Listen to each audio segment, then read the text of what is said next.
యొక్క ఘనమైన నామాన్ని బట్టి ప్రతి ఒక్కరికి వందనాలు చెల్లిస్తూ ఉన్నాను. ఆయనకి లేఖనాల్ని గ్రహించేటప్పుడు ఎన్నో సంగతులు మనం ధ్యానించడం అనేది జరుగుతూ ఉంటుంది. రెండో రాజుల గ్రంథము 5వ అధ్యాయము 1వ వచనం నుంచి సిరియా రాజు సైన్యాధిపతి అయిన నయమాను అని ఒకడుండెను.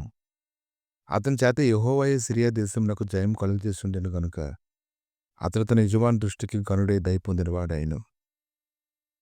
అతడు మహాపరాక్రమశాలియుండెను గాని అతడు కుష్ఠరోగి.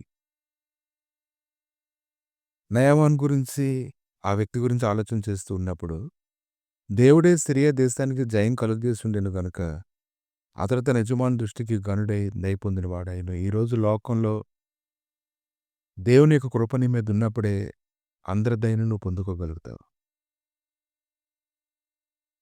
కాబట్టి నయమాను జీవితంలోని అంత సంతోషం కలిగించేటువంటి సంగతి ఏమైనా ఉందంటే అతన్ని తెలియకుండానే దేవుడు అతనికి తోడై ఉండి అతనికి అన్ని విషయాల్లోని నేర్పించడాన్ని మనం చూస్తూ ఉన్నాం. ఈ ఉదయకాలాన్ని ఈరోజు అనేక మంది నీ ఎట్లా దయ చూపిస్తూ ఉన్నారంటే దేవుడు అనేక విషయాల్లోని నీకు ఒక ప్రావీణ్యత కలిగినటువంటి సామర్థ్యాన్ని దేవుడు నీకు దయచేస్తూ ఉన్నాడంటే దానిని బట్టి లోకంలోని నీ ఘనతనేది ఉంది. పరిశుద్ధ గ్రంథంలో ఎంతోమందికి దేవుడు ఎన్నో తలాంతులు అనుగ్రహించాడు. ఆ వారి తలాంతులను బట్టి ఎంతోమంది వారి దగ్గరికి పరిగెత్తుకుంటూ వస్తూ ఉన్నారు. ప్రభువైనటువంటి యేసుక్రీస్తు అయితే ఆయన పరిచర్య చేస్తూ ఉన్నప్పుడు పట్టణమంతా ఆయన వాకిట్లోనే కూర్చొని ఉండడాన్ని మనం చూస్తూ ఉన్నాం. కనుక లోకంలో ఉండేటువంటి వారు ఇతరుల ఎడల దయ చూపించాలంటే వారిలో ఏదో ఒక ప్రత్యేకత ఉండాలి. ముఖ్యంగా దేవుని యొక్క దయ వారి మీద సమృద్ధిగా కుమరించబడితేనే వారంటే ప్రేమ కలుగుతుంది. కనుక ఈ దినాన దేవుని యొక్క దయ నీ మీద ఉంది, అది నీకు తెలియడం లేదు.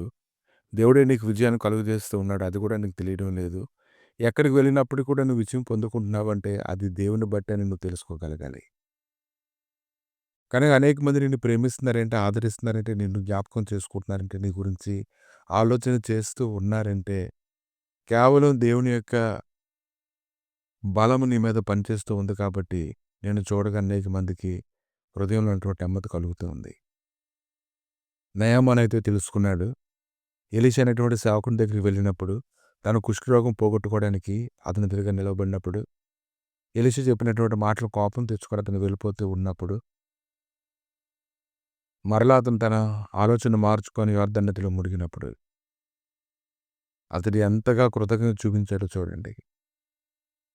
కనుక చాలాసార్లు మనం తృణీకరించుకుంటూ ఉంటాము.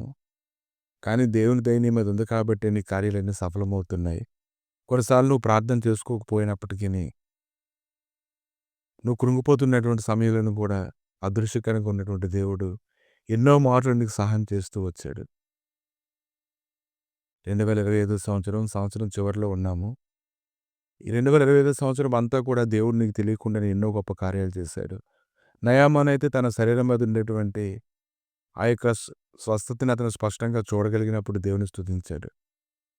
కానీ నీవైతే ఈ సంవత్సరంలో 2025 సంవత్సరంలోని దేవుడు నీకు అదృశ్యకరంగా ఉండి ఎంతో మంది దయని నీ పైన కుమరింపజేసి నీకు విజయాన్ని ఇచ్చాడు. దాన్ని నువ్వు జ్ఞాపకం చేసుకోగలగాలి. దానిని బట్టి ఒక రోజంతా నువ్వు స్తుతించాలి. దేవా, నా జీవితంలో నాకు తెలియకుండానే నువ్వు చేసినటువంటి గొప్ప కార్యాన్ని బట్టి. దాన్ని దేవుడు నీకు జ్ఞాపకం కూడా చేయలేదు. నువ్వు ఆయన స్తుతిస్తావని కూడా ఆయన చూడలేదు. కష్టకాలంలోని దేవుడు నీ వెంటనే ఉండి సహాయం చేశాడు. దాన్ని నువ్వు జ్ఞాపకం చేసుకోవాలి. ఈ సంవత్సరం చివరిలో ఆయన చేసినటువంటి మేలుగా నువ్వు జ్ఞాపకం చేసుకున్నట్లయితే ఖచ్చితంగా నువ్వు ఎంతగానో స్తుతిస్తావు. అటువంటి స్తుతి చేయడం ద్వారా ఇంకా నువ్వు ఆయనతో ఉండేటువంటి సహవాసాన్ని నువ్వు బలంగా చేసుకుంటావు. ప్రభువా, ఈ ఉదయకాలం నయమానుకి జీవితంలో గొప్ప కార్యాలు చేసినటువంటి దేవా, అతడు పరాక్రమశాలిగా ఉండినట్లుగా, అతడు ప్రతి యుద్ధంలో గెలిచినట్లుగా, అందరి దృష్టికి దయ పొందినట్లుగా చేసిన వాడు నీవే నాయన. ఇంకా అతని శరీరం అంతటినీ స్వస్థను అనుగ్రహించిన వాడు కూడా నీవే తండ్రి.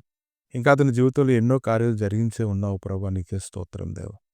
ఉదయకాలానైనా మాకు తెలియకుండానే మా జీవితంలో మీరు చేసిన ప్రతి కార్యాన్ని బట్టి ప్రభువా మీకు వందనాలు చెల్లిస్తున్నాం తండ్రి. నీ సమాధానకరమైన సన్నిధిని నిరంతరం మమ్మల్ని కమ్ముకుంటుండగా ఇంకా కృతజ్ఞత కలిగి నాయన నీ సన్నిధిలో జీవించడానికి సహాయం అనుగ్రహించమని మీరు మాకు తెలియకుండా చేసిన ప్రతి మేలుని బట్టి స్తుతిస్తున్నాం. యేసుక్రీస్తు నామములో అడిగి వేడుకుంటున్నాము తండ్రి. ఆమేన్.